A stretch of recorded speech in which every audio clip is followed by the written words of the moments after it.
Hello, ladies and gentlemen. I am beyond excited today because my guest is none other than Michael Jordaan. Welcome to the show, Michael. Well, thanks for having me, Mark. We didn't get it right last time, which was completely my fault. I was in London. I got the jet lag must have gotten to me. So thanks for having me another time.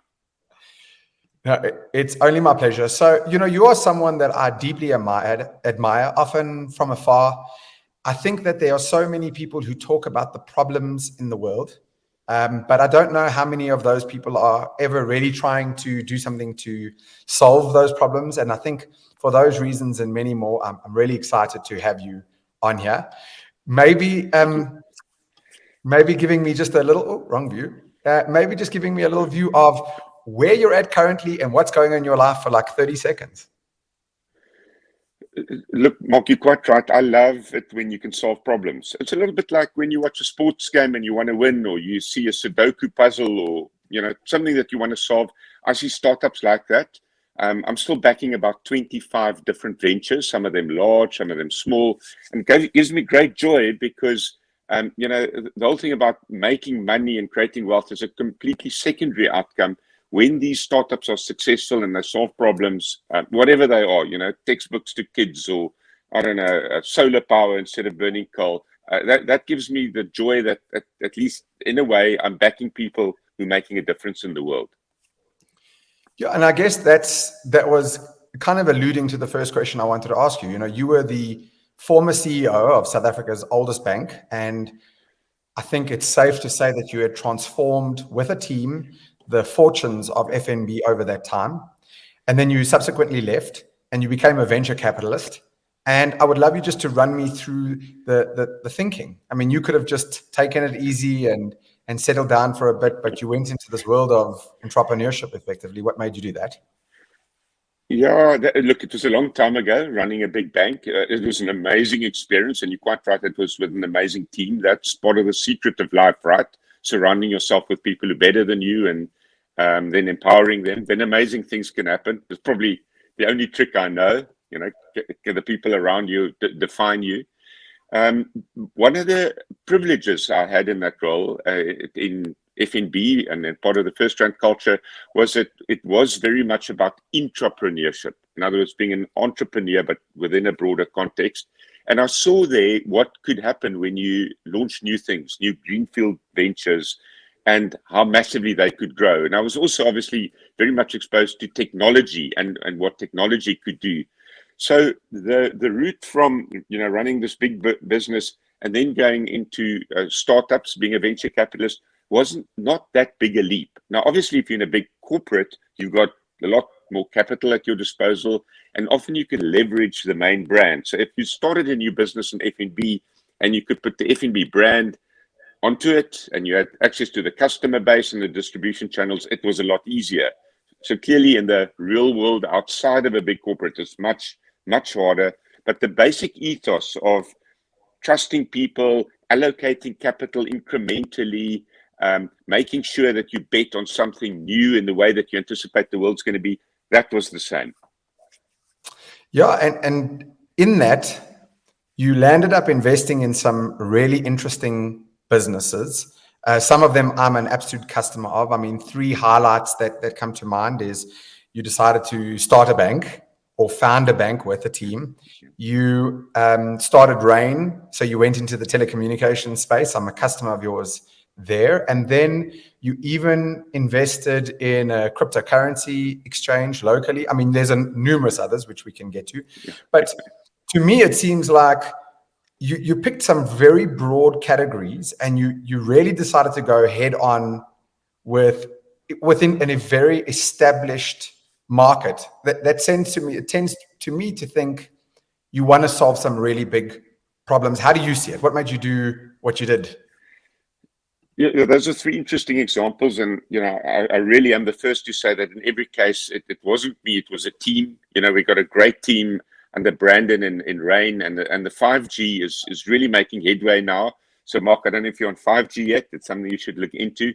Yatin and his team at BankZero are really, the way they think about technology is just in another dimension, and you can't help, not backing that. But clearly that's my background as well, banking, and kind of really, really interested in how that space will change. And it's not just going to be about fintech, it's going to be about DeFi. And the same thing in crypto. Earl, who runs it, we actually started speaking about it on a mountain bike training ride. And I just kind of got fascinated about the possibility of just starting an index there, and touch wood, that one has also done incredibly well. So these things, as much as they have to do with the idea, and I love ideas, I'm a nerd, I'm a sucker for good ideas. I think people underestimate execution in South Africa in general. I mean, for example, we've got some really good policies in South Africa, but we struggle at implementing it. It's the same in business. It's often the same in your own personal life. Everybody wants to get fit. The idea is good, but now you actually have to execute. You have to go to the gym, or you have to put on your running shoes, your tackies, and start getting going. And there, the role of the management team is everything. So I come back to this basic golden thread, which is it's about people, and it's about surrounding yourself with people who are better than you. And then amazing things do happen. Yeah, and I think, I think you've done a really good job so far. If I just take from the RAIN perspective, I mean, it seems to me like it's a really hard market to crack, fairly well established. I think there's a lot of room for growth and innovation there for sure. But these were interesting spaces. You've built these teams in each of these. How do you define your role at present? You've built these teams, you help allocate capital toward their growth. Where do you then fit in, like today, with BankZero or RAIN or Valor? Yeah, so first of all, there's capital. These businesses do require capital, although much less than startups used to need 10 or 20 years ago. And that's because there's so much available in, let's say, open source technology. You don't have to buy the hardware. You can have it in the cloud. You don't have to have the entire team, because much of the business can be outsourced and the costs can be made variable, but you still need capital. And then I'd like to think I can give strategic input. And sometimes it's, networks and connecting people. But it's different for every business, and it's different depending on what the team want. And I see myself not as calling the shots at all, but rather playing a supportive role to however much the CEO or that team want me to play. So I'm at their disposal, whether it's a cup of coffee, a glass of wine, a walk, a board meeting, whatever it is. My job really is to facilitate their success, to enable their success. And I think that's the way we should treat entrepreneurs. They're precious. Sometimes some of these entrepreneurs can also be difficult people. Sometimes you have to be difficult to change the world in a different way. And my job is really just to set them up for success, because if they're successful, the business is successful, and ultimately the problem gets solved, and you can have some financial results in the process. An obvious question for me, I don't know if it's always asked, but are you having fun? And are you happy? Yeah, I am, and it derives from solving these problems. Somebody mentioned to me, and there may even be a book by this title, but businesses go from obstacle to obstacle. Nothing ever just goes right. Then you solve that obstacle, and things go right for a while, and there's the next obstacle. So those things can sometimes make you unhappy, but then if you solve them, you have a sense of achievement. And the whole thing about life is, remember, you are not defined by the things you did in the past as much as you're defined by what you do every single day. And if you can solve all of these problems every single day, yes, that certainly creates happiness. But then, of course, Mark, happiness is about a lot more than business success. It's about things in your personal life. And in a sense, they're quite basic. They're about things like health, and, whether you have the love of your family, whether you have friends around you, and then a few other things, but it's quite basic, and I try and focus on those things as much as I try and focus on the businesses around me. I love it. As an entrepreneur, I think it's always just interesting to hear that. I want to jump a little bit into the crypto and DeFi space for a second. It's something that I've been quite passionate about for a while. I'm naturally passionate about technology and the role that it can play in solving many of the world's problems. And I've been following with interest. I've been investing into crypto. To be fair, in the early days, it was purely because out of the hype. 2017, I put money in because I did it and to try understand it. But I would say in the last 6 months, I've taken this really deep dive into money, the financial system at large, and the future technologies. So I can only assume you are bullish on the concept of crypto, but I would love to just hear in your own words why. I was once again privileged that many years ago, even before Bitcoin, I was involved in a project where we actually wanted to launch our own currency. It was at the time called eBucks. And we had lots and lots of ideas about how this could become a stronger purchasing currency than the Rand, that we could demand aggregate, that you could not only reward people, but also give them a way in which they could spend money on a whole range of things that they could otherwise not do it. Now, that eBucks has subsequently turned into a very successful rewards program. But by being exposed early on to the whole idea that a bank or anyone could start a new currency, it made it easier for me in the beginning to be open to something like Bitcoin. Of course, it's moved on now, and there are hundreds and hundreds of these cryptocurrencies. But the thing that I find potentially highly disruptive about them is that nearly 95% of what happens in traditional financial services can be automated and can therefore be converted to, call it a smart contract or call it a decentralized autonomous organization. Whatever it is, you can reduce it to code. And this is what the blockchain has allowed us to do without any intermediaries. That's step number one. And maybe more importantly, it can be done at a much lower cost. And if you can do something not just at 10% less cost, but a 10 times improvement, I think consumers are going to adopt it. So I just think there's something in this whole, the blockchain and the DeFi, and as an investor, maybe in the asymmetric payoff, the fact that if this is successful, you're not going to make single-digit percentage returns, but it can be a factor of 10 again, or more that you make out of it. Having said all of that, I think there's a huge amount of speculation. There's a huge amount of unwarranted hype. There are all these meme stocks. I think a lot of people are going to burn if they don't do their homework properly, and also if they don't have a very long-term vision. When you're exposed to crypto, as you have been, Mark, you got to have the stomach to sometimes have huge drawdowns, to have value adjustments that can reach up to 80%. And then you've got to stick it out if you have the belief, and in the long run, to date, it's rewarded you. So I really want to distinguish between the speculation in crypto, which I think is overheated, and then the fundamental use cases that are going to happen in the next 10 years, which I do think can be profound. And I think you hit the nail on the head there. Like I said to you in the beginning days, it was just something I did, but also because I learned by doing. But in the last 2 years, I've really taken this deep dive into understanding, like you say, the use cases for crypto. And the advice that I ever give anybody, you're not supposed to give it financial advice. The only advice I ever give people is do some homework. Really don't just buy coins because they're going up. In fact, don't look at the price. Pretend for a second that the price doesn't exist. Try understand the underlying technology, where it's at. It's fascinating. In contrast to this, I have to just ask this question. I know partially the answer, but there are many people that might be watching that don't. You've effectively helped found BankZero, and there are no banking fees directly, no monthly banking fees. So the question for the people who don't know is, how on earth does BankZero then make money?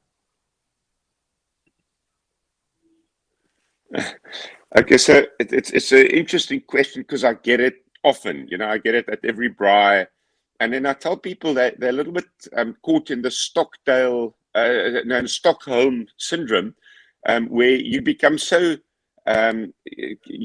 captured for such a time that you start actually developing a little bit of sympathy for your captors. So people think that charging fees for banking is just the way that it should be. And yet, today already, there are many countries in the world where banking is free. And in future, it will be much more so.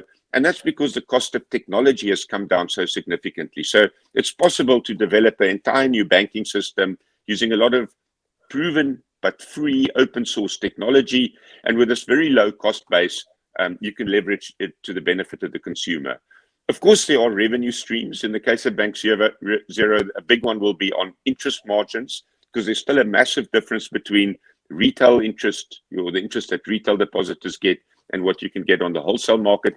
That in itself is enough to fund the business. And then there are other type of fees in the background, interchange fees when payments get made and so on. So there are revenue streams, but I think the essence here is just that you can do this with a very, very low cost base once you've embraced new technology.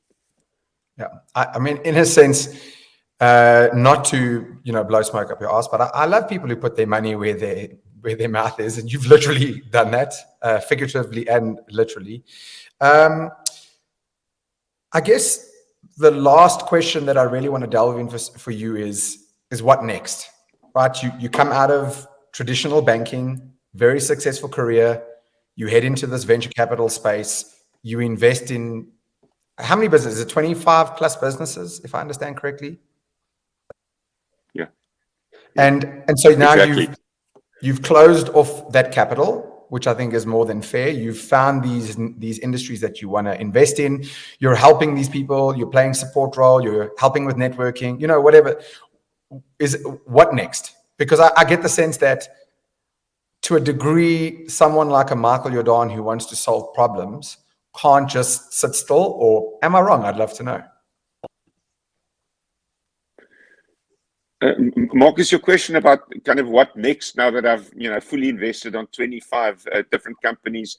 Look, it's keeping me hugely busy. Actually, in a way, much busier than I would be. It's early mornings, late nights, etc. But that's actually fine if you like the people that you work with, and you get energized by them solving the problems that you also care about.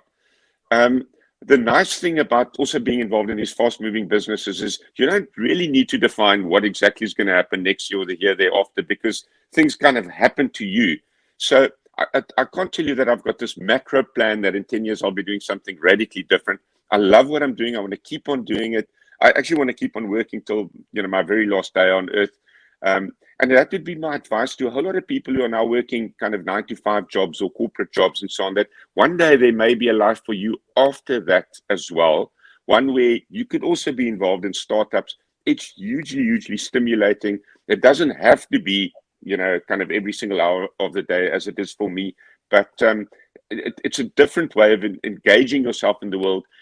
People who retire and just play golf, I think that must be very, very boring. Retire and start backing some entrepreneurs and startups. It will be intellectually stimulating. It will probably be a better investment than your normal pension fund, and you'll feel part of this world and part of making a difference. So that would be my final message.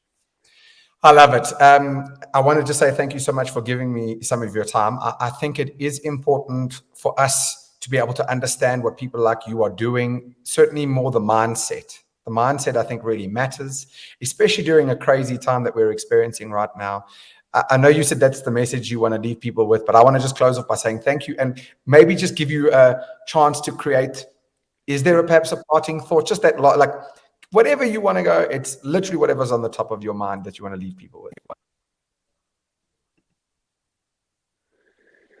Yeah, I think it's not going to be about tech at all. It's going to be about this, a virus that is changing everything in the world. And in some cases, it's been positive. Some technology has been accelerated. The mere fact that we can do an interview right now, sitting so far apart, is an example of that.